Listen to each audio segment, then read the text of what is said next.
We got to also, figure out, and learn from him as well, because he's such a great, unbelievable talent, and, we need to be able to play with him just as much as he need to play with us, offensively, defensively, and all facets of the ball. So every day, every game, every practice, every shoot around, every film session, we got to continue to get better and better and integrating our new parts. But he's definitely priority number one. I think Luka needs to be the guy that controls the offense. When Luka Doncic was traded to the Los Angeles Lakers, it was supposed to be a historic pairing, a superstar duo unlike any we've ever seen. But with two elite playmakers now sharing the floor, a new question has emerged. Who actually runs the Lakers' offense? Head coach Redick wasted no time declaring that Luka should be the one leading the charge.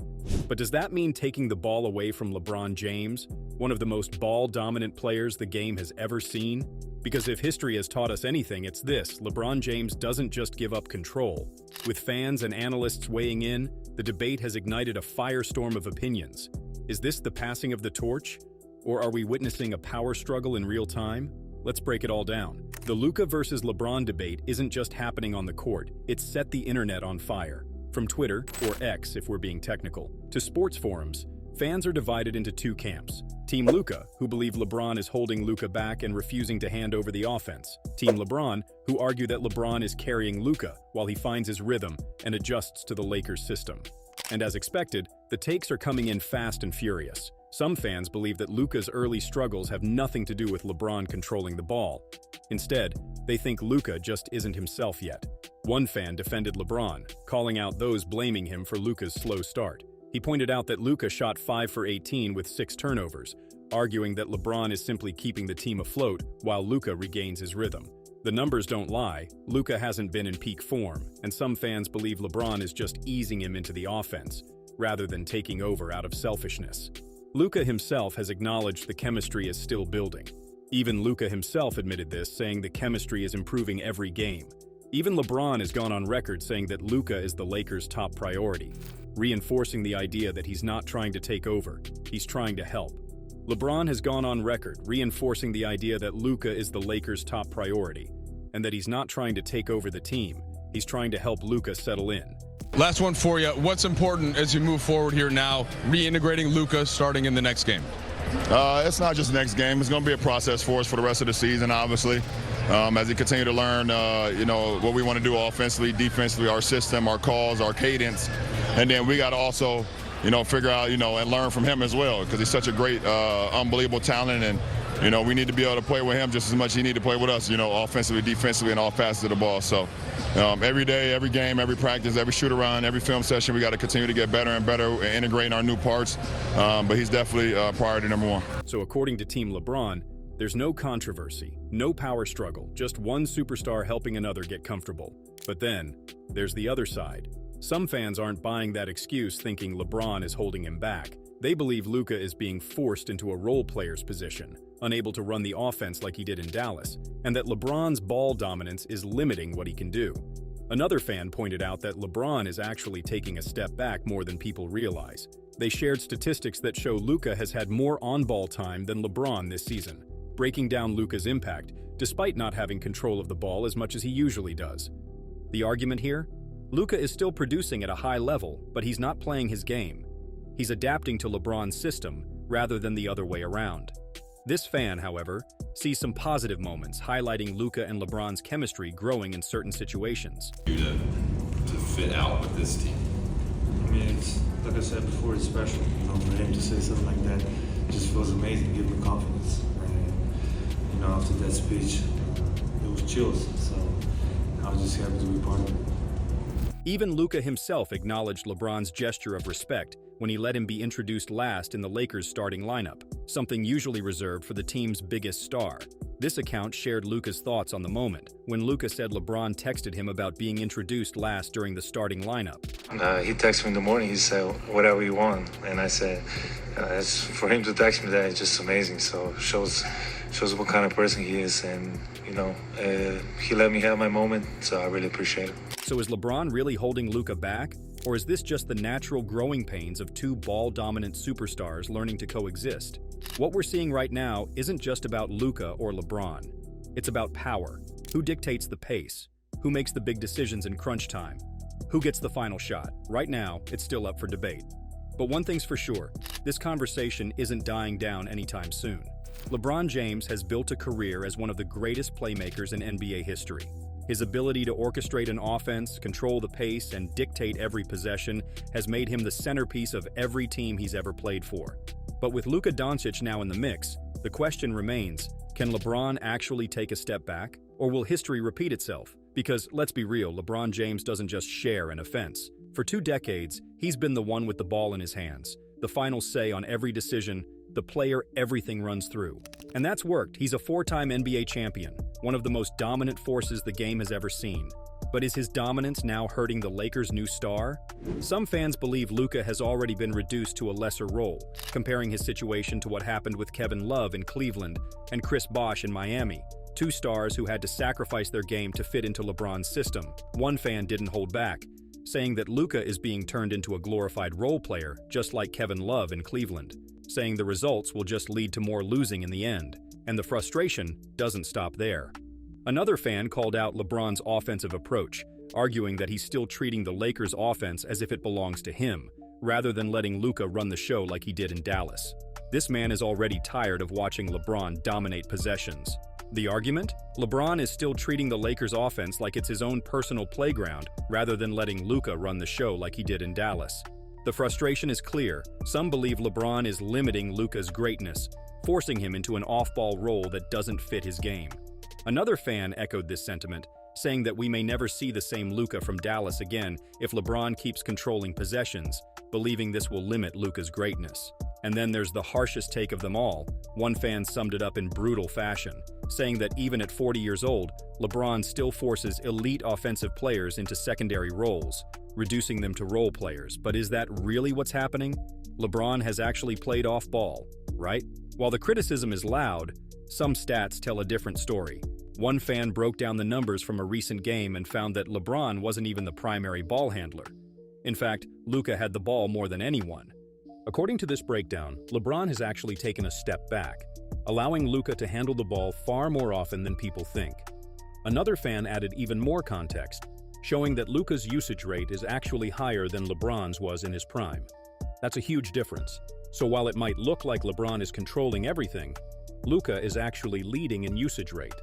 Meaning, LeBron might not be hogging the ball as much as people think, but his presence alone still shifts the way the Lakers play. So what's the real issue? The real question isn't just about who has the ball more, it's about whether Luka is truly able to play his game, or if he's simply being used as a high-usage piece within LeBron's system. The bigger question, does LeBron actually elevate teammates? This isn't just about who dribbles the ball up the floor. This is about whether LeBron's presence actually makes Luka better, or if it forces him into a role that limits his impact. Because if history tells us anything, it's that LeBron's co-stars usually have to adjust to his system, not the other way around. Kevin Love had to sacrifice his post-game and become a spot-up shooter. Chris Bosh had to change his entire play style to fit next to LeBron. So is Luka next?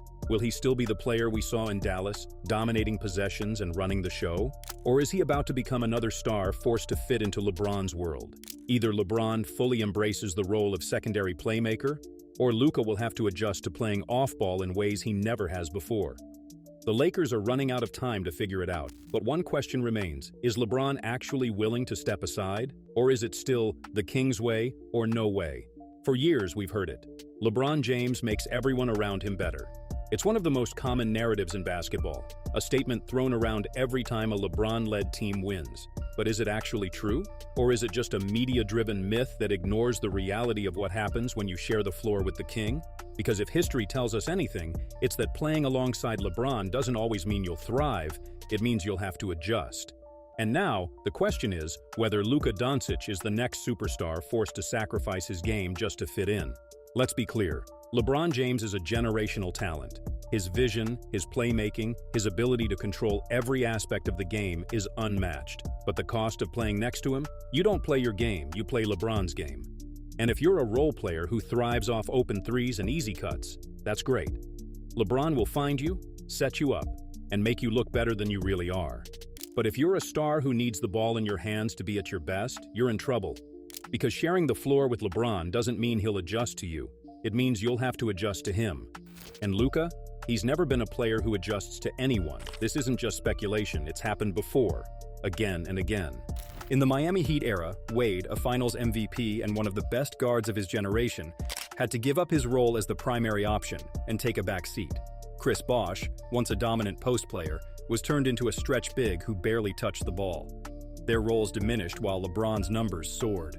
For the Cleveland Cavaliers, Kevin Love, a 26-point, 13-rebound monster in Minnesota, was reduced to a glorified spot-up shooter in Cleveland. His post touches disappeared, his numbers plummeted. His impact was never the same. Kyrie Irving found ways to thrive, but even he eventually wanted out, because there was no world where he could be the guy while playing next to LeBron. And the Los Angeles Lakers' talented young players struggled to develop alongside LeBron. The moment they left, they flourished in different roles with new cities. All looked better the moment they weren't standing in LeBron's shadow. And now, Luka Doncic is next in line. Will Luka be overshadowed, or will he break the cycle? Luka isn't just another player. He's one of the most dominant offensive forces of this generation. He's not a shooter who waits in the corner. He's not a big man who can be turned into a floor spacer. He's not someone who thrives on secondary touches. He is the system. And yet, in LA, that system isn't just his. Luka now has to figure out how to coexist with a superstar who has never willingly given up control. And the early signs? Luka is struggling. His numbers are down. His touches are down. His impact isn't the same. And the question is, will he adapt, or will he suffer the same fate as those before him? Because if history is any indication, Luka Doncic might not be getting better in LA. He might just be getting minimized. So, does LeBron actually make his teammates better? The numbers suggest he makes shooters better. He makes role players fit into his system. He makes his teams win. But does he actually elevate star players? Or does he force them to shrink their games to fit next to him? And more importantly, is Luka next? Or will he be the first superstar to break the cycle? When Luka Doncic arrived in Los Angeles, Lakers fans expected an instant offensive explosion, a seamless pairing of two elite playmakers leading the charge. But so far, it's been a mixed bag. Luka's early struggles, awkward chemistry with LeBron, and clutch time uncertainty have raised more questions than answers. Is this just an adjustment period, or is Luka being held back by LeBron's presence? Luka isn't just figuring out a new team, he's figuring out how to play without complete control of the offense. And so far, the numbers show he hasn't quite found his rhythm. In the Lakers' 197 loss to the Charlotte Hornets, Luka had one of his worst shooting performances, just 5 for 18 from the field with 6 turnovers. Naturally, fans immediately started looking for the reason. Was it just a cold night? Or was LeBron's presence limiting him? Not everyone is convinced that Luka's struggles are just about finding his rhythm. Some believe he's being forced out of his natural play style, which is why he hasn't looked like himself. One fan pointed out that Luka isn't just having a rough shooting stretch, he's been taken out of the role that made him one of the most dominant offensive players in the league. Their argument? Luka has had opportunities, but without being able to fully control the offense, his impact is being diminished. Instead of playing like the Luka we saw in Dallas, he's now adapting to a system that revolves around LeBron's tendencies. Instead of playing like the Luka we saw in Dallas, he's now adapting to a system that revolves around LeBron's tendencies. The frustration is clear. If Luka was in his natural role, he wouldn't be forcing a 40-year-old LeBron James to carry the team. That's the concern. Not just that Luka is playing poorly, but that his struggles are a direct result of being forced into a system that doesn't let him thrive. That's the concern. Luka isn't Luka right now. He's playing like someone trying to fit in, rather than dictating the game like he always has. Even Luka himself admitted he's still rusty. Obviously, it's going to take a little time. Today, a lot of rustiness for my part. So started game with like 4 or 5 turnovers. That can't happen. So it's got to, play the basketball the right way. But the question remains, is this just rust, or is he being forced into a role that doesn't suit him? In close games, this is where things get real. Luka has always been the closer, the guy with the ball in his hands when it matters most, but against Charlotte, LeBron took the final shot, twice. With 6.3 seconds left, Luka inbounded the ball to LeBron, who launched a potential game-tying 3 and missed. Gabe Vincent grabbed the offensive rebound, kicked it back to LeBron, and he missed again. Excited that you have 2 guys that can be the passer and be the guy who gets the pass. But felt like, LeBron, particularly in the fourth, just, found a nice rhythm and felt really comfortable with that, and we got 2 good looks. This moment sparked immediate controversy. Why was Luka inbounding instead of taking the shot himself? Luka addressed the situation after the game. He had it going, so obviously we're going to do that. I think it go both ways. So one time's going to him, one time me. So I think it depends how the games go. But fans weren't buying it. Many pointed out that Luka has been one of the most clutch players in the league, so why was he just standing in the corner when it mattered most? Even Redick, Luka's own coach, seemed to suggest it was more about LeBron's rhythm than anything else. LeBron himself backed the decision. You run the set that the coaches, JJ draws up, and you execute it and we executed it. We just didn't make it. But if Luka was in Dallas, we all know who would have taken that shot. Is he actually being given the same opportunities in LA? LeBron defended Luka's struggles, saying it's all part of the adjustment process. He still doesn't know all the plays. He doesn't know all the defensive coverages, all the signals and things that we've built since September. So, obviously we're trying to fast track it on the fly. He's coming back from his injury. He's getting back into form. So we're all working through it together. And there's some truth to that. Luka has missed time, the Lakers system is new to him, and chemistry doesn't develop overnight. But at the same time, we've seen this story before. Kevin Love was figuring it out. Chris Bosh was adjusting to his role. So is Luka just adjusting, or is this a sign of things to come? To be fair, Luka isn't the only one struggling. The Lakers as a team have been brutal offensively. They attempted a season-high 51 threes against Charlotte and made only 15, 29.4% from deep. Austin Reeves got ejected in the third quarter, 3 for 9 shooting. Rui Hachimura scored 17, but missed 2 clutch free throws with 37 seconds left.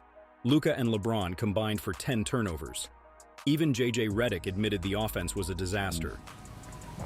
I thought, our effort and competitive spirit was good enough to win. We were really poor offensively for 90% of the game. So while Luka is struggling, the entire team isn't clicking yet. The LeBron-Luka experiment is still in its early stages. There are moments of brilliance, especially in transition, where they look unstoppable together. But in the half court, who runs the offense? Who gets the final shot? Is Luka actually more clutch than LeBron? The LeBron versus. Luka debate isn't just happening among fans, it's a major talking point for NBA analysts, former players, and insiders trying to make sense of how this dynamic will evolve. Some believe Luka should be the clear leader, others argue that LeBron's adjusted role has made him even more efficient, and some think that this could be LeBron's best superstar pairing yet. So, what are the experts actually saying? Let's start with the man in charge, Redick. The Lakers' new head coach, and one of Luka's biggest supporters, made it clear that Luka should be the team's primary offensive engine. I think Luka needs to be the guy that controls the offense. LeBron and AR, because we're going to stagger everybody. They're going to have their times to be on the ball. This confirms what many suspected. Redick wants Luka to run the show, with LeBron and Austin Reeves playing secondary playmaking roles. But is that what's actually happening on the court? Colin Cowherd took a different angle, focusing on how Luka's presence is actually making LeBron better. So the combination of the two, a transformational young talent in Luka, and the fact that LeBron is older and is great in spurts, but in the Denver game, when LeBron didn't have to be the initiator of offense, his usage rate was only 29%. That's well below his average. Did you also notice since Luka arrived what's happened to LeBron's efficiency? It's gone through the roof. So he's fresh for those flurries late in the round, late in the quarter, late in the sequence, late in the half, late in the game. Cowherd is making the case that this isn't a power struggle, it's a strategic shift. LeBron isn't just giving up control, he's preserving his energy, making him even deadlier in clutch situations. But does that mean Luka is truly being empowered, or just being used to extend LeBron's prime? Meanwhile, Alan Hahn made a bold claim, Luka might actually be the best co-star LeBron has ever played with.